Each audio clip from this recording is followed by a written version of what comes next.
दुनिया के टॉप 10 रईसों में शामिल भारतीय उद्योगपति और एशिया के सबसे अमीर शख्स गौतम अडानी शुक्रवार 24 जून को 60 साल के हो गए। इस मौके पर उन्होंने अपनी संपत्ति का एक बड़ा हिस्सा दान करने का ऐलान किया है। 1991 तक राष्ट्रीय स्तर पर अडानी का कोई नाम भी नहीं जानता था। सिर्फ 20 साल में उन्होंने अपने कारोबार को देश दुनिया में फैला दिया।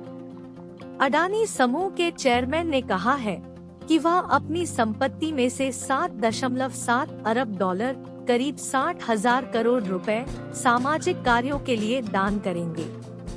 उनके द्वारा दान में दी जाने वाली यह राशि भारत में अब तक दान की गई सबसे बड़ी राशियों में से एक है। अडानी ने इतनी बड़ी रकम को दान करने का फैसला अपने जन्मदिन और पिता की 100वीं पुण्यतिथि पर लिया है।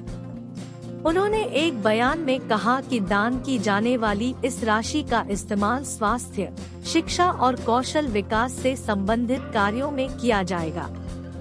गौतम अडानी दुनिया के शीर्ष अरबपतियों की सूची में लंबे समय से अपना दबदबा बनाए हुए हैं। फिलहाल वह दुनिया में 8वें सबसे अमीर व्यक्ति हैं। खबर लिखे जाने तक ब्लूमबर्ग बिलियनियर इंडेक्स के मुताबिक गौतम अडानी की संपत्ति 92.7 अरब डॉलर थी।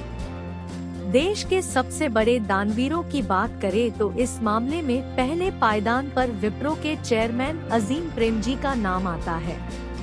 एक रिपोर्ट के मुताबिक प्रेमजी ने वित्त वर्ष 2021 में 9,713 करोड़ रुपए दान में दिए हैं। बीते कई सालों से विप्रो मुखिया इस सूची में सबसे ऊपर बने हुए हैं।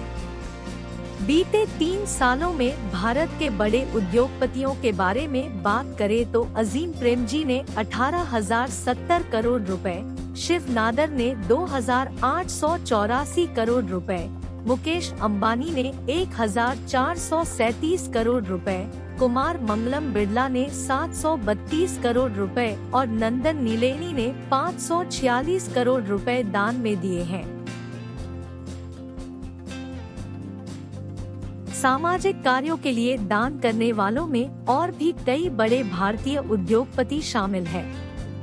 अनिल अग्रवाल ने 3 साल की अवधि में 458 करोड़ रुपए, हिंदुजा समूह ने 351 करोड़ रुपए, बजाज ग्रुप ने 341 करोड़ रुपए और गौतम अडानी ने हालिया ऐलान से पहले 302 करोड़ रुपए दान में दिए हैं।